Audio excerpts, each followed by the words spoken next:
Melania Trump unveiled the White House's Christmas decorations on Monday, kicking off a season that is expected to bring in more than 25,000 visitors. A performance of the Nutcracker recalled the first White House theme in 1961. Tom Brennan, New York Times, want to get this briefing by email. Here's the sign-up. Good morning. Here's what you need to know. Earth changes to tax plan. The rich get richer. Republicans are increasingly tilting their tax bill to benefit wealthy Americans, in an effort to shore up the support of lawmakers who want more help for high-earning business owners. Party leaders in the Senate can afford to lose only 2 votes for the measure to pass. We look at the 7 Republicans who oppose or have expressed concerns about the plans. Here's what the bill would mean for 25,000 middle-class families. Follow today's latest developments on our live briefing. Congress would ultimately have to reconcile differences in the Senate and House bills. Republicans hope to do that in time to send a final version to President Trump by Christmas. 2 bosses. 1 job. On Monday, 2 acting directors of the Consumer Financial Protection Bureau showed up for work. 1 brought donuts. Mick Mulvaney, President Trump's appointee who stopped at Dunkin' on the way, and Leandra English, a holdover from the Obama administration, are engaged in a messy dispute over who will lead the agency. Here's what each party says. Mick Mulvaney, the acting director of the Consumer Financial Protection Bureau, once said the agency was a wonderful example of how a bureaucracy will function if it has no accountability to anybody. Alex Wong, Getty Images. The leadership battle is the most recent example of the new anti-regulatory approach in Washington. We looked at how, a decade after the financial crisis, the federal government is easing its policing of Wall Street and banks. Escaping Puerto Rico, but not the guilt. Tens of thousands of Puerto Ricans have arrived in the continental U.S. in the 2 months since Hurricane Maria devastated their island. Many are professionals and other young people who would be essential to helping Puerto Rico recover.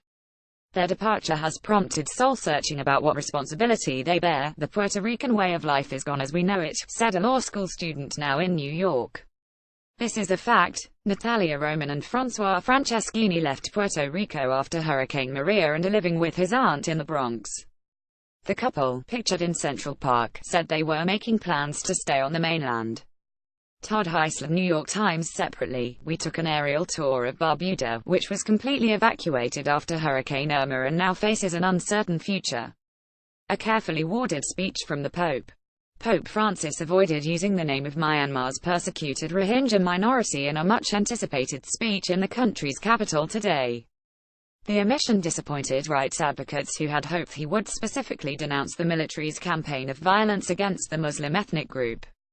The future of Myanmar must be peace, a peace based on respect for the dignity and rights of each member of society, respect for each ethnic group and its identity, the Pope said, addressing a gathering including Myanmar's civilian leader, Aung San Suu Kyi. They call her Pocahontas. President Trump transformed a White House ceremony to honor Navajo veterans of World War II into a racially charged controversy on Monday, deriding Senator Elizabeth Warren with his favorite nickname for her. Watch it here. You were here long before any of us were here, Mr. Trump told the veterans, ages 90 and older. Although we have a representative in Congress who, they say, was here a long time ago. They call her Pocahontas, Ms. Warren once identified herself as a minority, citing Native American roots. Native American leaders quickly criticized the president's remark, which the White House defended. The Daily. What's going on at the Consumer Financial Protection Bureau? Listen on a computer, an iOS device or an Android device. Business. We revisited the glory days of Time Inc., the venerable magazine publisher, the day after it agreed to sell itself to the Meredith Corporation. On Monday, Time employees demanded to know whether Charles and David Koch, the billionaire brothers who helped seal the $2.8 billion deal, would compromise their editorial integrity. The Kochs are known for their support of conservative causes. Chock-full nuts coffee is not chock-full nuts. In fact, it doesn't contain any. Convincing consumers has been a marketing challenge. The price of a single Bitcoin crossed $10,000 on some exchanges for the first time on Monday, leaving critics and enthusiasts alike stunned by the soaring value of the virtual currency. U.S. stocks were mixed on Monday.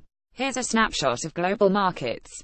Smarter living tips, both new and old, for a more fulfilling life. Do not eat raw cookie dough. Come spring, you may regret the gardening you didn't do in November.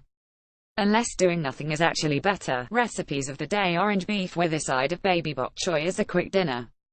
Noteworthy martial arts are on in the family. In today's 360 video, watch as a man in Thailand trains his 16 children in Muay Thai. Partisan writing you shouldn't miss. Writers from across the political spectrum discuss the conflict over the leadership of the Consumer Financial Protection Bureau. Grammy nominees announced. Jay-Z and Kendrick Lamar are the top contenders for the annual music awards, leading a crop of nominations that is heavy on hip-hop and R&B. Here's a partial list of the nominees. The awards will be January 28, a royal couple for a modern kingdom. Sarah Lyle, a longtime London correspondent for The Times, reflected on Prince Harry's engagement to Meghan Markle, a divorced American who is biracial, and what it means for Britain. The engagement is significant, in part as a frivolously welcome distraction at a time of unrelenting bad news about the economy, about Britain's painful Brexit from Europe, and about Britain's place in the world. More than that, it is an example of openness and inclusivity in a country that is sorely divided over issues like race and immigration.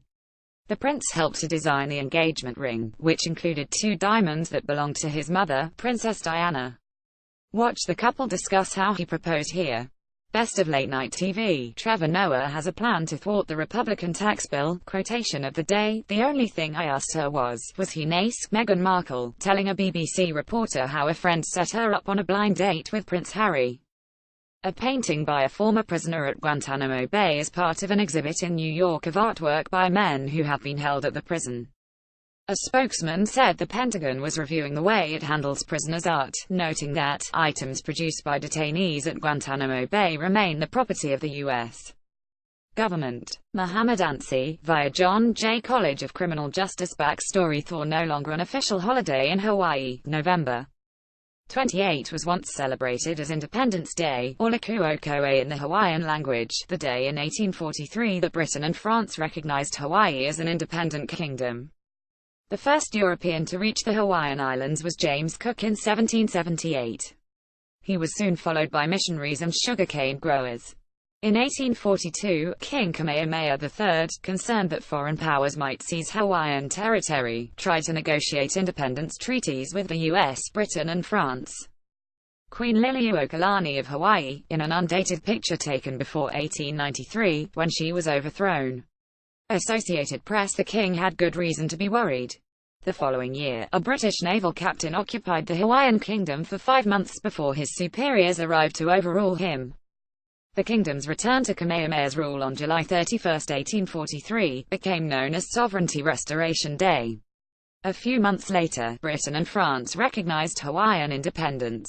It was short-lived. A group of Americans and Europeans overthrew Queen Liliuokalani in 1893 when she tried to rewrite the Constitution, and Hawaii was annexed by the U.S.